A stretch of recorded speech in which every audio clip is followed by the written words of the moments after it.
አድማጭ ተመልካቾቻችን ለዛሬ ያላችሁን መረጃዎች ይዘን ቀርበናል። እስከ መጨረሻው አብራችሁን ቆዩ። ለቻናሉ አዲስ የሆናችሁ አዲስ ፎከስ ሚዲያን ላይክ እንዲሁም ሰብስክራይብ በማድረግ ቤተሰብ እንድትሆኑ እንጠይቃለን።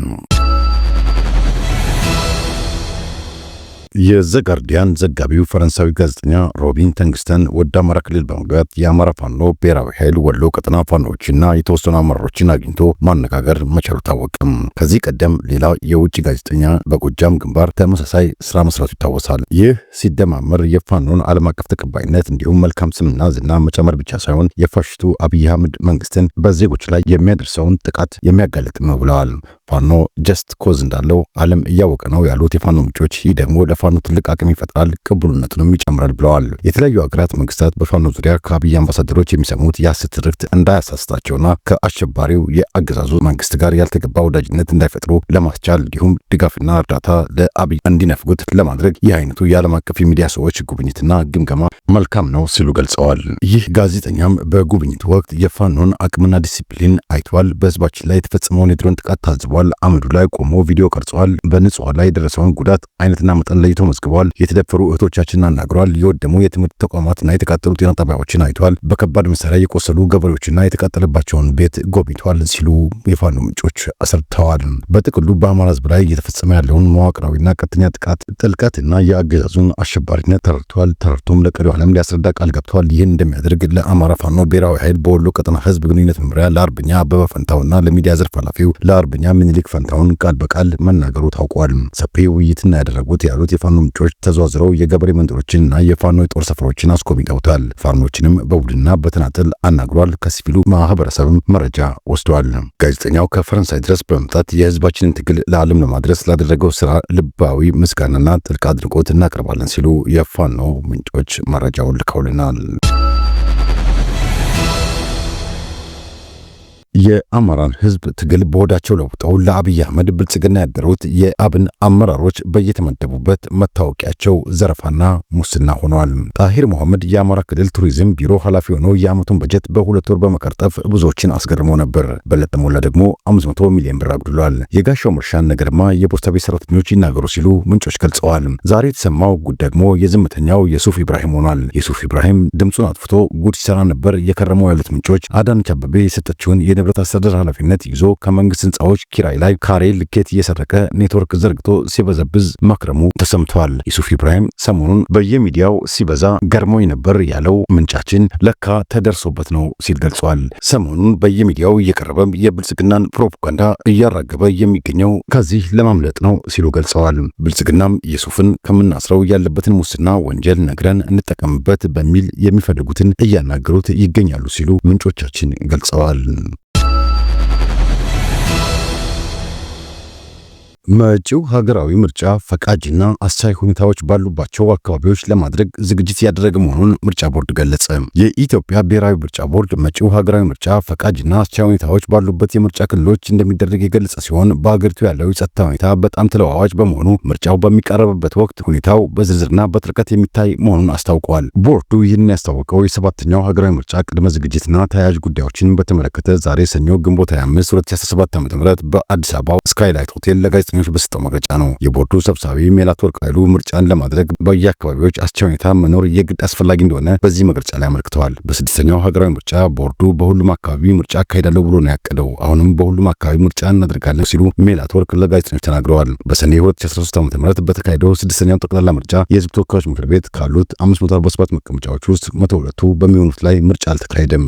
የኢትዮጵያ ብሔራዊ ምርጫ ቦርድ ሰብሳቢዋ የጸጥታ ችግር አለ፣ ይህንን ልንክድ አንችልም። ነገር ግን ይህንን ነገር ጊዜው በደረሰ ቁጥር ምርጫ ቦርድም አስቻይ ሁኔታ በሌለበት ሁኔታ ምርጫ አድርጋለሁ ብሎ የሚፎክርበትና የሚገባበት ምንም ምክንያት የለም። የጸጥታ መኖር ለሁሉም ባለድርሻ አካላት ወሳኝ ነው ሲሉ ተናግረዋል።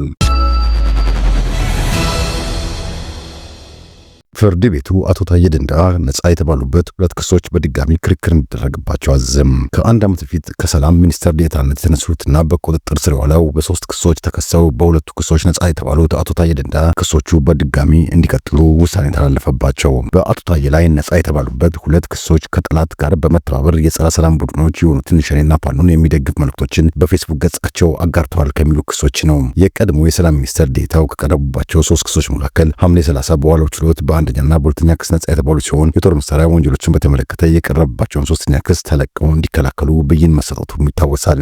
አቶ ታዬ ህዳር 23 ቀን 2016 ዓ.ም በዋለው ችሎት የፌዴራል ጠቅላይ ፍርድ ቤት ሰበር ሰሚ ችሎት በዋስትና እንዲፈቱ መወሰኑን ተከትሎ ህዳር 26 2016 ዓ.ም ከእስር ቤት ወጥተው ጉዳያቸውን ሲከታተሉ ነበር። ይሁን እንጂ አቃቢ ሕግ አቶ ታዬ ከተመሰረተባቸው ሁለቱ ክሶች ነጻ መባል የለባቸውም በሚል ይግባኝ በማለቱ ጉዳዩ በፌዴራል ጠቅላይ ፍርድ ቤት ሲታይ ቆይቷል። በጉዳዩ ላይ ውሳኔ ለመስጠት ዛሬ ቀጠሮ የሰጠው ፍርድ ቤቱ የአቃቢ ሕግ ይግባኝን በማጽናት አቶ ታዬ ነጻ በሆኑበት ሁለት ክሶች እንዲከላከሉ ብይን ሰጥቷል። በመሆኑ ክሶቹ ለፌዴራል ከፍተኛ ፍርድ ቤት እንደሚመለሱና ክርክሩ እንደሚቀጥል ጠበቃቸው መናገራቸው ተዘግቧል። ከሶስቱ ክሶች መካከል በሁለቱ ነጻ በመባላቸው የከበረላቸው የዋስትና መብታቸው ይነሳል ወይስ አይነሳም የሚለው በቀጣይ ቀጠሮ የሚታወቅ ይሆናል ተብሏል።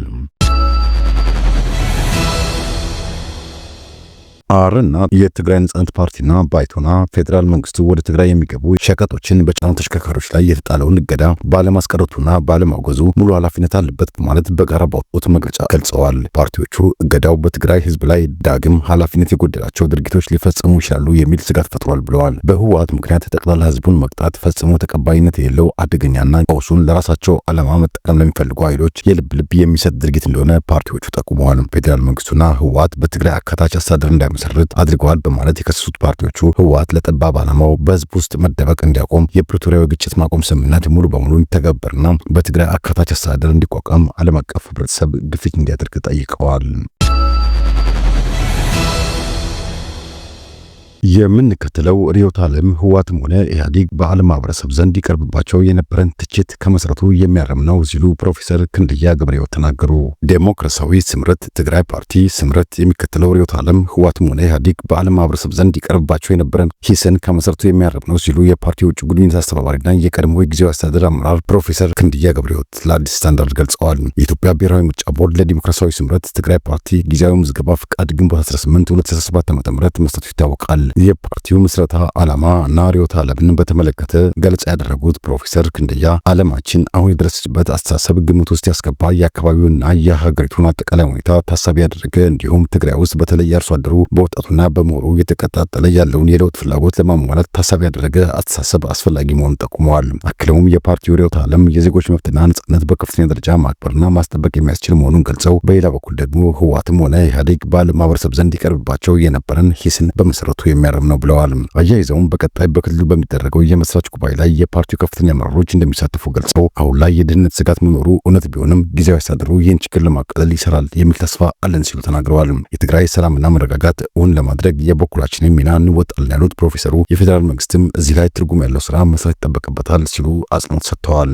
በትግራይ የተረጋጋ ህይወት የለም ያሉት ሌላኛው የስምረት ኃላፊ አክለውም የትግራይ ህዝብ የተለየ መንገድ ያስፈልገዋል፣ በአባልነት የነበርንበት ድርጅት ደግሞ አዲስ አስተሳሰብን ለመቀበል አቅም የለውም ብለዋል። በዚህም አዲስ አስተሳሰብ ያላቸው ኃይሎች አደረጃጀት ፈጥረው መታገል አስገዳጅ መሆኑን ገልጸው የፓርቲው አመራሮች ከዚህ ቀደም በትግራይ ጊዜያዊ አስተዳደር ኃላፊነታቸው በነበሩበት ወቅት በተፈጠረው ምቹ ያልሆነ ሁኔታና የደህንነት ስጋት የተነሳ መውጣታቸውን ጠቁመዋል። አቶ ረዳይ በዚህ ተጨባጭ የደህንነት ስጋት ውስጥ ፓርቲ አደራጅቶ መቀጠሉን በተመለከተ ሲናገሩም ችግር የሚፈታው በመታገል ነው ብለዋል። በዚህም ዲሞክራሲያዊ ስምረት ትግራይ ፓርቲ ስምረት ፓርቲ ዋና ጽሕፈት ቤቱን በመቀሌ እንደሚያደርግና በቀጣይ አንድ ወር ውስጥ ከክልል እስከ ቀበሌ ያሉ አደረጃጀቶችን በመፍጠር እንዲሁም የፓርቲውን አባላት ምርመራ እንደሚያካሄድ አመልክተዋል። በተጨማሪም ፓርቲው አዲስ አበባን ጨምሮ በተለያዩ አካባቢዎች አደረጃጀቶችን እንደሚፈጠር ጠቅሰው እነዚህ እንቅስቃሴዎች ከተጠናቀቁ በኋላ አንድ ወር ተኩል በሚሆን ጊዜ ውስጥ በትግራይ መስራች ጉባኤውን ለማካሄድ ማሰቡን ጠቁመዋል። ውድ ቤተሰቦች ለአሁን የያዝንላችሁ መረጃዎች ይህን ይመስሉ ነበር። በቀጣይ በሌሎች መረጃዎች እስክንገናኝ ቸርን ሰንብት።